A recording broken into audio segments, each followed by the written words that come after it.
Hermanos, hemos comenzado una semana nueva ayer con la celebración del Corpus y también continuamos ya nuestro caminar en la fe detrás de Jesucristo en este año del Evangelio de San Marcos. Si recordáis, hemos tenido estos días atrás en el Evangelio el encuentro de Jesús con los fariseos, con los escribas, porque no lo aceptan. A Jesús lo consideran un falso profeta, uno que hay que quitar de en medio, porque si no la gente le va a seguir y se van a quedar con su negocio, porque habían hecho de la religión una forma de vida, no un camino de encuentro con Dios y de salvación.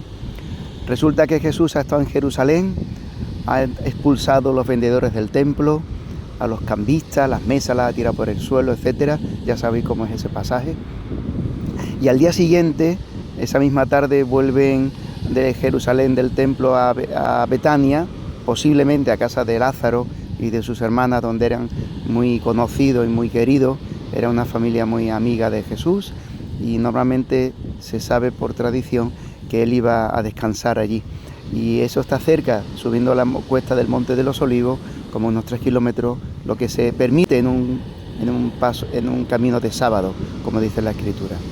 Bueno, resulta que Jesús al día siguiente vuelve de nuevo con sus discípulos a Jerusalén y allí en el templo le abordan los sumos sacerdotes y los fariseos, los escribas, porque quieren enfrentarse con él, quieren quitarle la autoridad, quieren que no haga las cosas que él libremente hace, quieren que no enseñe, en definitiva quieren que desaparezca, y si no desaparece él voluntariamente, ellos ya se buscarán el modo para hacerle desaparecer a él matándolo, como dirá el Evangelio de hoy.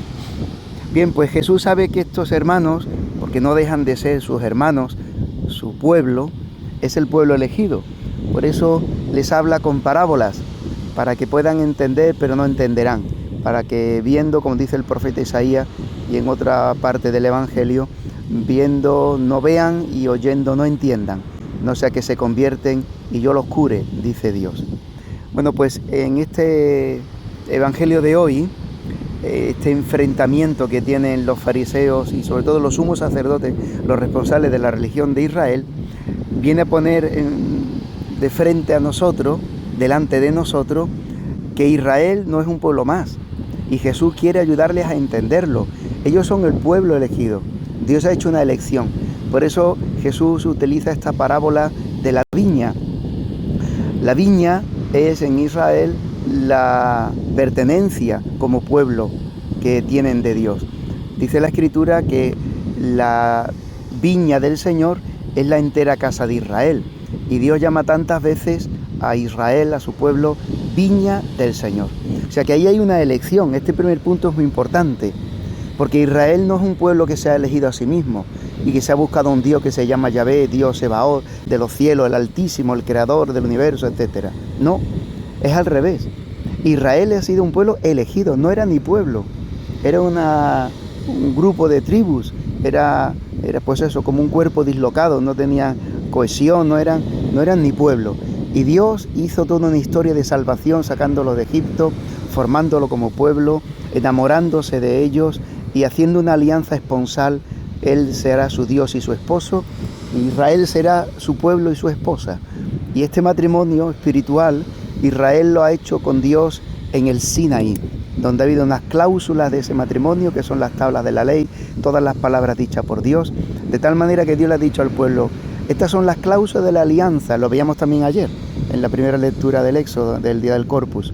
Estos son los términos de la alianza que establezco yo contigo, Israel. Si obedecéis, tendréis vida. Y el pueblo respondió: haremos todo lo que nos ha dicho el Señor. Bien, esta es la alianza. Israel es un pueblo elegido por el Señor, es su pueblo. Pero tienen un problema, lo han tenido siempre. Es el pecado original, no es otra cosa. Lo tenemos todos también. Este pueblo se ha querido apropiar de la viña. La viña es el ser pueblo de Dios por elección, el tener, diríamos, las gracias de este pueblo. En definitiva, la viña es la capacidad que tiene el pueblo de ser pueblo.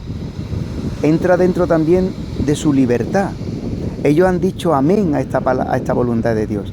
En definitiva, la viña no es otra cosa que nuestra propia vida, de la que también Dios nos ha dado como lugar de encuentro con Él, donde espera Dios que la trabajemos, donde espera Dios que recojamos unos frutos para dárselo a Él. ¿Qué sucede en el Evangelio? Pues que este pueblo no quiere trabajar para el Señor, quiere vivir para sí mismo, quiere vivir haciendo su santa voluntad.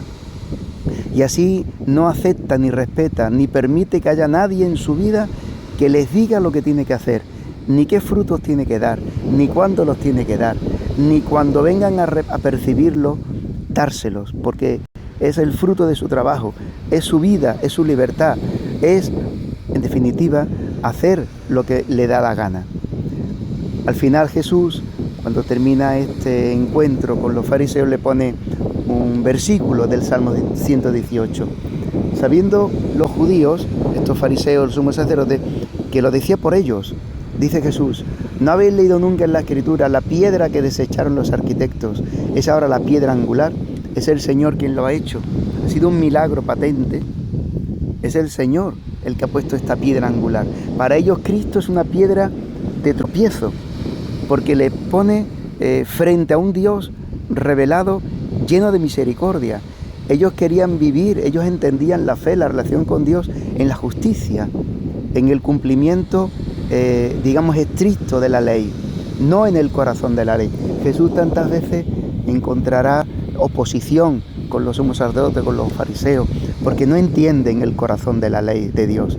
Cierto, Dios ha dado una ley, unos mandamientos, una Torá, ha dado unos caminos de vida con su palabra, pero ese camino, esa ley de Dios, la Torá, los mandamientos, la palabra de Dios, tiene un corazón, tiene un centro, que es el que le da sentido a todo el exterior, a toda la letra de la ley. Y ese corazón se llama el amor, la misericordia. Rahem se dice en hebreo. Rahem tiene que ver con Rahamín, que significa entrañas, el útero materno donde se genera la vida, donde se gesta la vida. Bueno, pues ese es el corazón de Dios, y este es el corazón de la ley, la misericordia. Dios ha elegido a Israel por misericordia, Dios le perdona por misericordia, Dios le ama por misericordia, etc. Pues estos dirigentes del pueblo de Israel han rechazado a Cristo, no les interesa este Dios revelado en Jesucristo. ¿Y qué pretenden? Pues eliminarlo. Así terminaba el Evangelio que acabamos de proclamar. Pues trataban de detenerle, dice el Evangelio, pero tuvieron miedo a la gente porque habían comprendido que la parábola las había dicho por ellos. Ellos querían matarlo, quitárselo de en medio, porque no les interesa este Dios. Cuando Dios no nos interesa en la vida, siempre nos lo queremos quitar de en medio. Salimos por otros caminos. Bueno, pues esta parábola, hermanos, y esta palabra no es simplemente para decirnos qué malos eran los sumos sacerdotes y los fariseos. Esta palabra nos la dice el Señor y a nosotros, a quienes también Dios ha hecho una elección. Nos ha traído la iglesia, nos ha dado los mandamientos, nos ha dado unas palabras de vida, unos catequistas, unos profetas, unos sacerdotes, unos misioneros, unas personas que nos han hablado de la palabra de Dios. Pues fijaros, a nosotros también el Señor nos manda estos siervos suyos, estos catequistas, estos trabajadores de la viña del Señor, y nos lo hemos quitado tantas veces de en medio. Tantas veces su palabra nos ha resbalado, no nos ha interesado, y nos ha enviado al Hijo. Y también, ¿qué hemos hecho con el Hijo? Le hemos matado, porque le hemos dicho: yo no te doy mi vida es mía, mi vida es para mí.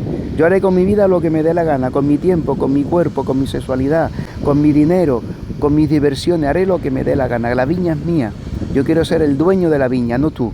Sin embargo, el dueño es Dios, el dueño de nuestra vida. Pues fijaros que es muy fuerte esta palabra, porque nos invita a dos cosas: o a convertirnos y dejar que Dios sea el dueño de nuestra vida, y que trabajemos la viña para dar los frutos, que no es más que el amor al enemigo, el amor como yo os he amado, o al final matar a Dios porque no nos interesa que otro lleve la vida. Que cada uno en esta mañana, frente a esta palabra, le pueda dar la verdadera respuesta que lleva a la vida y a la felicidad, que es que sea el Señor el dueño de